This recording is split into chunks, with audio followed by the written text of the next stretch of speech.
Semuanya berawal dari mimpi, Mas. Semuanya berawal dari mimpi. Gak usah lihat realita kamu, mau kamu anak yatim piatu, kayak mau miskin, kayak gak ada uang, kayak bodo amat. Mimpi aja dulu. Dari mimpi itu, alam bawah sadar kamu akan tersetting keyakinan. Ketika kamu tidur, pikiran akan aktif. Ketika pikiran kamu aktif tentang keyakinan, maka yang datang, yang ditarik oleh pikiran alam bawah sadar kamu ketika kamu tidur adalah yang sesuai dengan apa yang kamu yakin, apa yang kamu pikirkan. Tapi aku sering juga ngalamin, misalnya aku tuh ngefans sama dosenku gitu ya, baru batin gitu ya, tiba-tiba Mas Hendra sehat, gitu Ya kan. Allah. Iya kan, Mas? Heeh. Itu biasanya dilakuin kalau misalnya udah banyak happy-nya, Mas. Tapi ada yang lebih parah lagi, kalau dari ini ya, berdasarkan pengalamannya teman-teman gitu ya, bagi mereka yang sudah berpasangan, terjadi hubungan intim dan lain sebagainya, Oke? itu tuh biasanya justru malah makin kuat sehingga eh, gampang terasa gitu. Oh, maksudnya kayak ketahuan selingkuh apa gimana? Enggak, apa tuh namanya, pokoknya tuh peka gitu. Mereka sama-sama peka tuh salah satu yang menyebabkan karena terjadinya Peleburan energi. itu nggak tahu Oh. kayak gitu gimana tuh. Kan frekuensinya udah sama, Mas. Oke. Kalau misal itu terjadi kalau misal gimana ya bilangnya ya? Frekuensi si ceweknya itu jauh lebih tinggi daripada frekuensi si cowoknya. Hmm. Dalam artian energinya itu lebih bahagia. Oke, oke. Kan hukum semesta ini bahasanya frekuensi, Hmm, Mas. hmm, hmm. Frekuensi ini dihasilkan dari energi. Energi yang kita miliki memiliki frekuensi. Energi ini apa? Itu adalah emosi yang aktif di dalam diri kita. Hmm, hmm, hmm. Ucapan, pikiran, perasaan, tindakan. Ini memiliki frekuensi yang disampaikan oleh otak. Otak ini adalah router, Mas. Hmm, hmm. Dan otak ini menyampaikan frekuensi yang A hanya nyangkut ke frekuensi yang A. Tinggi dan tinggi, rendah dan rendah. Tinggi ini pasti sudah bisa mendetek yang di bawah, Mas. Tapi kalau yang di bawah nggak akan bisa ngedetek yang di atas. Oke, Sebenarnya ngeri oke, sih, Mas. oke, Permainan oke. frekuensi itu ngeri banget, Mas. Nantilah ya, nanti segmen anu sama Mas Rozi sambil live gitu ya. Tapi aku penasaran dengan yang kapan hari itu yang sempat ngobrol sama Mas Rozi Oke? tentang itu loh, apa Apa tuh, Mas? cowok-cowok yang pada melambe itu. Oh ya Allah ya Robbi. Itu kan menurutku ya variabelnya kan banyak ya, variabelnya tuh banyak gitu. Kalau misalnya dia kerja di salon gitu, itu emang kebanyakan kayak gitu. Yang cowok-cowok, temenku banyak yang gitu ya. Terus kemudian yang jadi masalah adalah ketika dia dari kecil kurang kasih sayang dari kedua orang tuanya. Sosok figur ayah nggak ada karena kerja jauh atau meninggal. Itu juga banyak kejadian kayak gitu gitu. Tapi aku pengen ini dielaborasi secara lebih komprehensif barangkali, Kak Roma gitu. Termasuk peran kamera juga kan. Itu sebenarnya gimana sih? Karena kadang gimana ya? Aku sebenarnya bisa sih ngasih tahu dia biar dia berubah nggak kayak gini kan karena kasihan ibunya, kasihan orang tuanya. Andai kata kemudian dia suka sama cowok gitu. Iya itu preferensi orang, it's okay lah ya. Tapi kadang kalau kita ada hubungan kerabat gitu kan kadang kayak punya tanggung jawab moral gitu untuk eh, meluruskan gitu kan. Gimana gimana Kak Roma? Em, Gini loh Mas, aku agak takut kalau misalnya mau ngomongin soal perasaan ya Mas ya. Perasaan ini adalah cobaan yang paling berat. Cinta itu adalah cobaan yang paling berat dari Allah Subhanahu wa taala. Dan justru Rasulullah juga mengasihani orang-orang yang sedang bermasalah dengan perasaannya. Ketika seseorang diuji misalnya dia menyukai sesamanya kayak gitu. Itu dia sedang diuji. Ketika dia sedang diuji, ada baiknya kita berdoa pada Allah, ya Allah ya Rabbiku, mudahkan hatinya, luruskan hatinya, agar dia bisa kembali ke jalan yang semestinya, kayak gitu ya Mas ya. Karena kita nggak bisa meluruskan yang kayak gitu tuh nggak bisa. Hanya dia, karena itu adalah cobaannya dia. Itu yang pertama ya Mas ya, kalau soal yang kayak gitu gitu. Betul kata mereka perasaan tidak bisa dipaksakan. Kita bukan menerima ya Mas, bukan. Tapi ibaratnya kayak kita mengharapkan yang terbaik, minta pertolongan sama Allah supaya Allah ini kan pemilik energi ya Mas ya.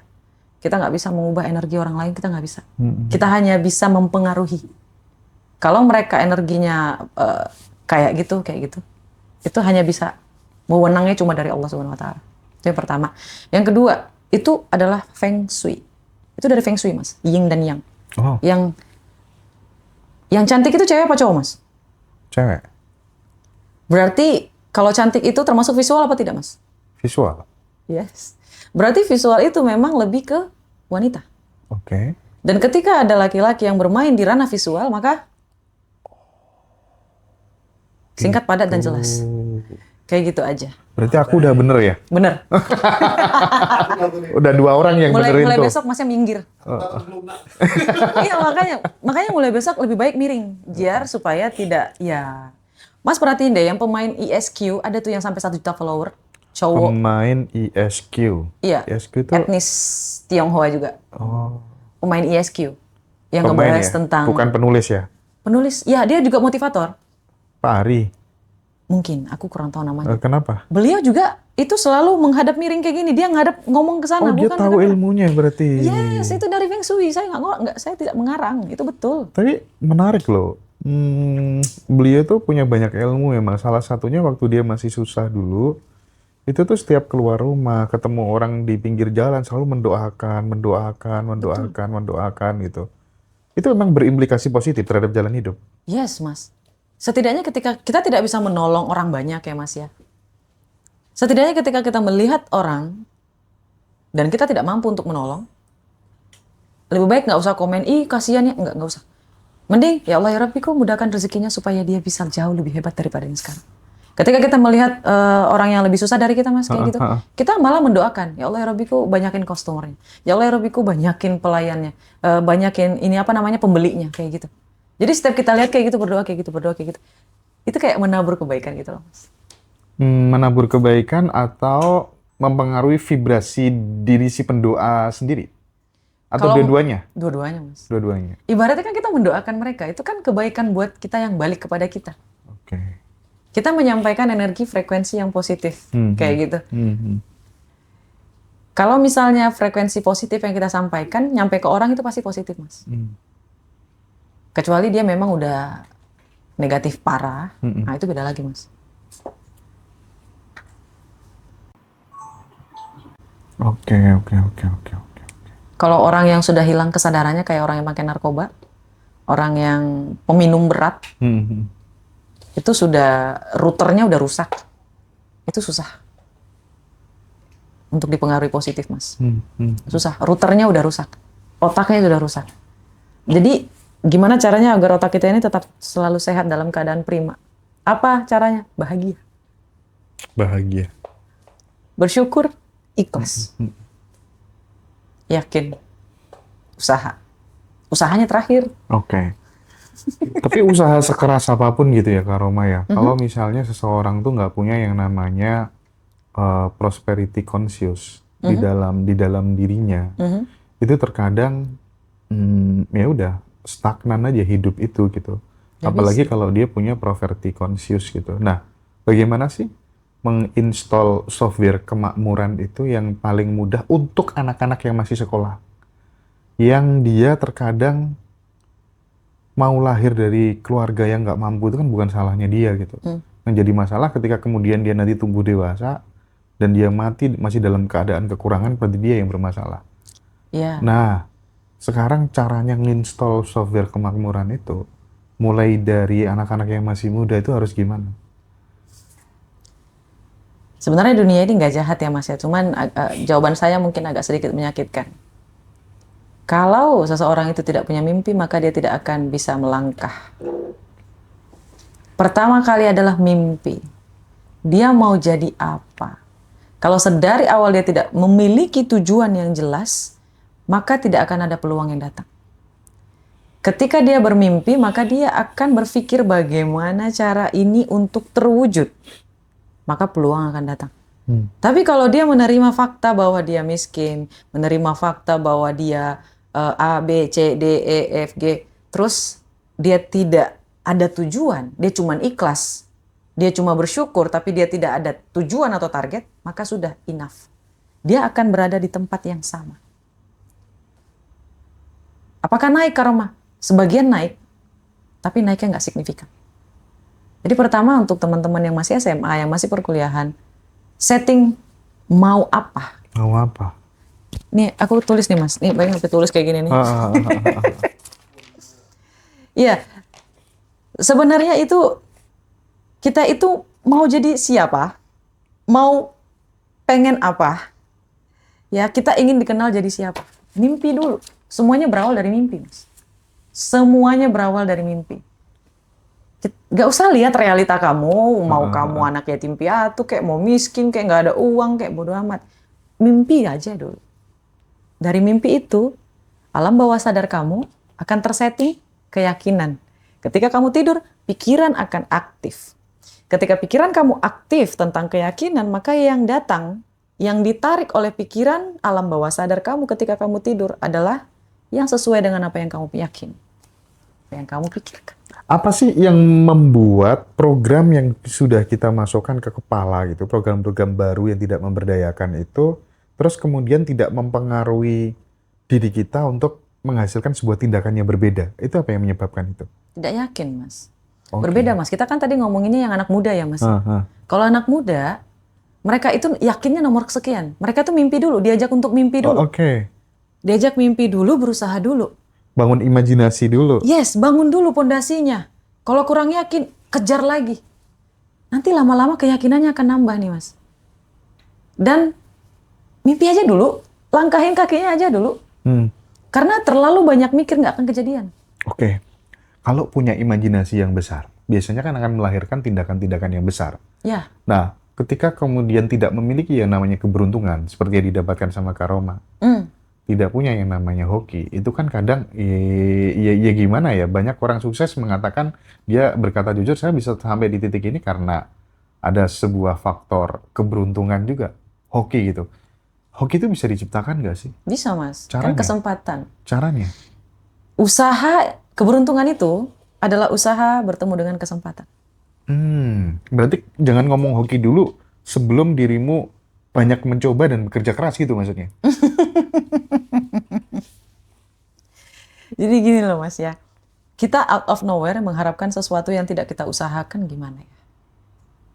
Law of attraction itu terjadi karena keputusan-keputusan kecil yang kita lakukan setiap hari dalam energi yang baik ataupun buruk. Iya, iya, iya. Itulah pentingnya menjaga energi baik, Mas. Karena ketika energi kita baik, kita pertama percaya diri, kita menjadi lebih rajin, ya Mas ya, kita menjadi lebih tegas, kita menjadi orang yang gigih, bekerja keras. Energi kita tinggi, keputusan kita juga akan mengikuti. Kayak gitu ya Mas. Tapi ketika energi kita rendah, kita kebanyakan ngeluh, kebanyakan mikir, kebanyakan kayak gitu, nanti dia jadi pemalas. Ragu-ragu, OVT, perhitungan. Ya, Menarik tuh. Iya. Dan dia tuh nggak enakan gitu loh Mas. Aku tertarik yang perhitungan tadi loh. Dah. Kamu pernah nggak ngalamin itu? Maksudnya dirimu tuh sangat perhitungan sama uang. Yes. Dampaknya apa? Miskin. Miskin ya. Waktu itu Mas saya sebelum tahun 2024 saya men-setting, meskipun saya sudah bekerja, saya men-setting saya makan 20.000 per hari. Saya men-setting uang saya tuh 20.000 per hari. Apa yang saya dapat? Nothing. Tapi ketika otak saya ubah gitu ya Mas ya. Ketika saya jajan, tapi tetap ada takarannya ya Mas ya. Soalnya saya juga punya financial planner saya sendiri gitu. Karena ketika saya kaya. Emang orang kaya itu kan harus punya financial planner. Harus, nggak mungkin enggak. Saya tidak lagi menakar terlalu kecil. Artinya kalau saya menakar terlalu kecil, tabungan saya jauh lebih banyak. Sedangkan uang itu adalah air. Uang itu adalah air, teman-teman. Uang itu harus mengalir. Jangan mandek di kamu, nanti jadi air comberan, jadi busuk airnya. Uang itu harus mengalir. Jadi alirkan uangnya kemanapun, ke investasi, ke kripto. Jangan bilang kripto itu tipu-tipu ya, udah $600.000 loh Mas. Gila. Terus saham, terus obligasi, emas, jangan beli perak. Tolong. kita butuh perak, jadi jangan jangan beli perak. Nanti terlalu mahal semuanya jadi naik. Iya sih, bener sih. Ya Mas ya. Terus Tapi sekarang di Cina tuh perak udah nggak boleh diekspor. iya, Mau dipakai sendiri semua. iya, nggak bisa. Jadi agak disayangkan orang yang jualan perak. Mm-mm. Karena perak itu memang khusus untuk bisa dipakai teknologi. Karena kita kan semakin maju teknologi gitu Mas. Pasti kita butuh perak. Iya. Lebih baik bermain emas kayak gitu. Mm-mm. Jadi banyak sih. Uang itu harus mengalir itu satu. Terus saya berpikir lagi kalau saya jajan, ini adalah rezeki untuk pegawainya. Ini adalah rezeki untuk ownernya, untuk bisa membayar pegawainya. Mm-mm. Uang ini akan mengalir lagi ke pedagang-pedagang lainnya. Oke. Jadi saya mulai merubah pemikiran saya nih Mas. Ya Allah ya Rabbiku, aku sedang sedekah. Balik lagi Mas. Uangnya datang lagi nggak tahu dari mana. Tiba-tiba ada orang yang minta ini, tiba-tiba ada orang yang minta kelas, tiba-tiba menawarin seminar, tiba-tiba diundang ke sini, ke sana, ke situ. Jadi saya bingung, oh my God, Nah, sekarang kalau kasusnya kayak gini gimana? apa tuh? Kan perspektif mainstream nih ya. Mhm. Kalau uangmu udah banyak, terus kemudian kamu melakukan hal-hal yang dianggap oleh banyak orang sebagai suatu kesalahan. Apa nih? Bentar dulu, kesalahan ini yang mana nih Mas? Banyak, misalnya kayak minum-minuman keras, Hmm, terus kemudian suka ke klub malam misalnya ya kan, suka dugem dan lain sebagainya gitu ya. Pasti nggak lama kemudian dirimu akan jatuh. Mainstream. Mainstream. Tapi aku banyak ketemu orang-orang yang justru malah kebalikannya gitu. Mas, ini emang bisa dibicarain di tempat umum? Enggak, maksudnya yang bisa kita ambil mungkin. Ini ada ilmunya Mas. Iya, makanya itu. Mentor saya juga udah nyampein. Kalau menurutku sih dibuka. Iya, kalau saya buka nanti, tolong jangan dihujat ya guys, karena ini adalah ilmu. Di Ngaji Iya. Roso tuh sumbunya udah nggak sumbu pendek, Kak Roma. Iya, wawasannya harus luas. Iya. Oke. Itulah kenapa ada yang namanya dosa dan pahala. Di dunia ini bekerjanya frekuensi. Oke. Mau itu baik, mau itu buruk, frekuensi nggak ngomongin moral. Frekuensi itu hukum semesta itu ngomongin frekuensi bukan moral. Oke. Jadi dihilangkan dulu pikiran kolotnya. Ya, itu kita mulai ya Mas ya, kita Yes. mulai membahas. Oke. Bahkan terakhir Mas ya, ada statement dari buku yang saya baca. Mm-mm. Ada orang, kebanyakan ada masyarakat di West, di Barat, dunia Barat. Mereka melepaskan energi negatif itu dengan cara yang minum minuman keras, bermain wanita, seks bebas. Ya Mas ya, ini outputnya bakalan keluar negatifnya. Supaya apa? Mereka bisa kembali positif. Kalau Mas nonton film Wall Street, di situ diajarin untuk melakukan melayani diri sendiri. Silakan kamu baca, silakan kamu nonton, oke? Biar kamu paham maksud saya. Mem-VVIP-kan diri sendiri. Yes, itulah melakukan sesuatu untuk dirinya sendiri agar dia memiliki output negatif. Ini di bagian tindakan negatifnya. Ya, kita pandang secara agama itu pasti negatif, Yes. tapi secara moral itu negatif. Ah, Ya, tapi ini adalah salah satu cara untuk mengeluarkan energi negatif yang kita serap dalam pekerjaan, dalam sosialisasi. Ya Mas ya, cara banyak orang yang mengeluarkan dengan cara yang seperti ini. iya, iya, iya. Nah, cara menghindarinya itu bagaimana Kak Roma? Itulah kenapa ada yang namanya dosa dan pahala. Kita mikirnya di situ aja. Oh, yang ini nggak boleh, milihnya yang terbaik gitu loh Mas. Kalau ada orang yang ngelakuin itu terserah dia, itu bukan urusan kita. Iya, iya, iya.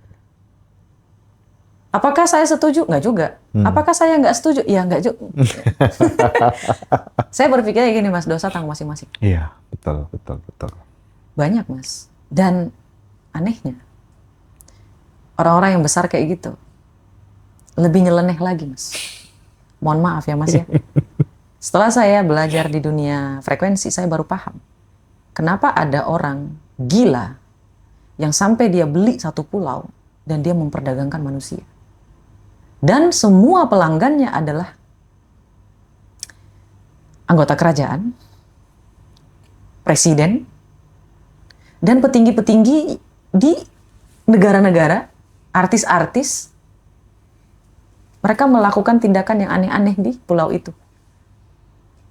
Karena tekanan yang mereka alami, mereka memilih jalan yang aneh untuk mengeluarkan semua yang negatif ini ke situ gitu loh, Mas. Biar mereka tuh tetap, saking mereka ketagihannya main frekuensi, Mas. Makanya saya bilang kemarin di video yang sebelumnya juga, permainan frekuensi ini adalah permainan yang sangat-sangat luar biasa berbahaya. Jadi kalau kita nggak sejalan sama moral, sama agama kayak gitu, sulit. Oke, oke, oke.